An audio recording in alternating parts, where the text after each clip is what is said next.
Hi, welcome to H3D. Today we want to introduce our PLA filaments. Okay, this is our PLA filament box, a normal box. Okay, we don't do any branding. This is the box from the factory. We just sell as it is, right? Let us open it. Okay, the filament will be vacuum, and actually the silicas, desiccants, we are put on the filament side. It's not at the center, because when you vacuum, it's actually not useful if you put the silica over here. So you're asking what is the temperature for the nozzle and what is the temperature for the pad, right? Just let me show you what is the printing outcome from this PLA. Okay, this is the outcome from the PLA red. As you can see from the package, from that one you can print like this. Okay, if you are using bamboo lab printers, you're just using generic PLA profile without tuning anything. You can print like this, 0.2 layer heights, right? 3 walls.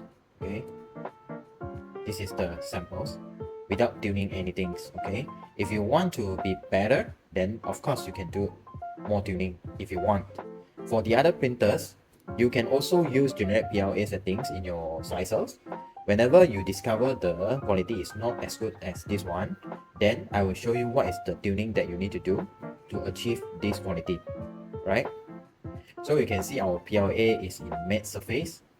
If you are printing in bamboo lab printers or 3D tech printers, because whenever the PLA you print with the high-speed printer, it will automatically become matte color, right? So every our filament, we will test the maximum flow rate for the filaments. Let me show you how we test. We will test with these models. Okay, this is the max flow rate test calibration in Oka slicer. You can do this test to find out what is the maximum flow rate for your filament. Okay, whenever you know what is the limit for the filament, then you can tune for the best speed of your printer. Depends on your cooling performance of the printers. Alright, let us go to the screen and show you how to tune from the generic PLA profile to get better results. Okay, alright. As you can see, this is the maximum flow rate test, right? For our PLA, the maximum flow rate is over 35 mm³ per seconds. Okay, alright, let's go to the screen. Alright, we're already back to the screen. Okay, before you start, you need to know what is your printing temperature to start with. Okay, so you can always refer to the spool tag here. Okay, it's mentioned 195 to 220. Okay, always start with the maximum first. Okay, because you don't want the material to be too cold, right? Then it will affect the flow, right? So always we will start with 220, then we check with the generic setting, is it 220? Okay, so we go back here. Okay, we check generic PLA settings. Okay, alright, it's 220. Okay, then there is no problem, you can print with this. For the bed temperature, you just follow the default and then you try. Okay, so for the volumetric speed here, we can always set to the maximum flow rate. Okay, like what we tested is 35, because P1S only can test 35. Maximum will be around 30 to 35, so we cannot test any higher flow rate. So normally we'll set here 30. We get like 20-80 rules. We always set 80% of the maximum. Okay, we set 30 or you can set 25. It's up to you. Alright, so we keep it to default. Okay, we don't do any changes. Right, we keep it to default. Okay, we keep it to default. Okay, so this is the generic PLA settings. Okay, basically if you want to do further tuning on the filaments, we only do 3 tunings. Okay, the first one, to get the maximum volumetric speed flow rate, okay, for the particular filaments at the particular temperature. Let's say if you are tested 220, then this is the speed. If you are testing 210 or 200, the speed might difference. Okay, please take notes. Whenever you get what is the temperature you want already, and then what is the speed you want to set already, and then you also monitor the surface of the quality of the prints that you print out. Is it what you want, glossy or matte? Okay, for best result, it will be better than the printout without any under extrude or over extrudes. Okay, so normally after we set the temperature, and then after we decide what is the temperature we want, and we already check the maximum flow rate, then we will only go to the flow ratio calibration and pressure advance calibrations. Okay, you need to take notes. Pressure advance only available in Oka slicer.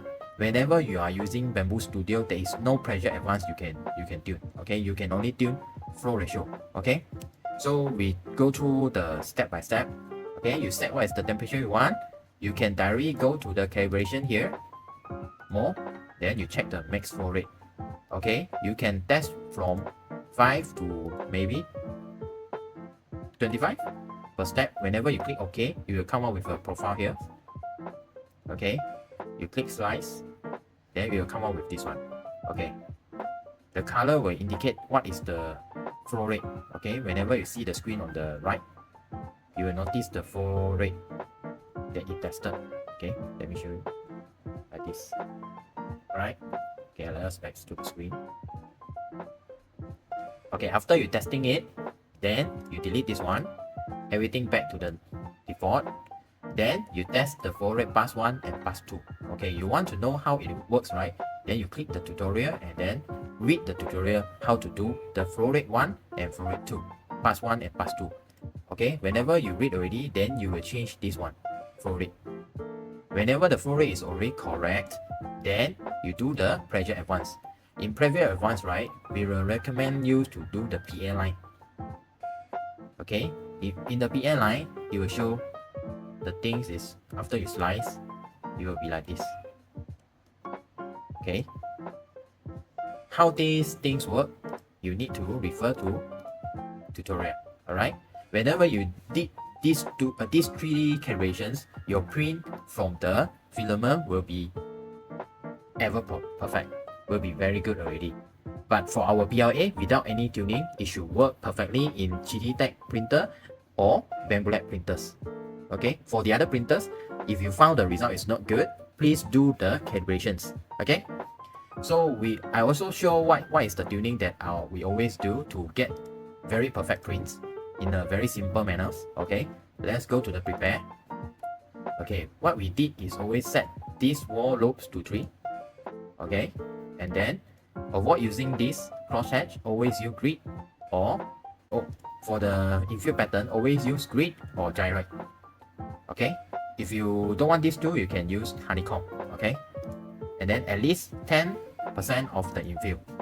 Okay, I think last video we already told you what is the reason you need a higher percentage of infill. Okay, for the speed tabs, we will always change the outer wall speed according to the first layer infill speed, or around that figures.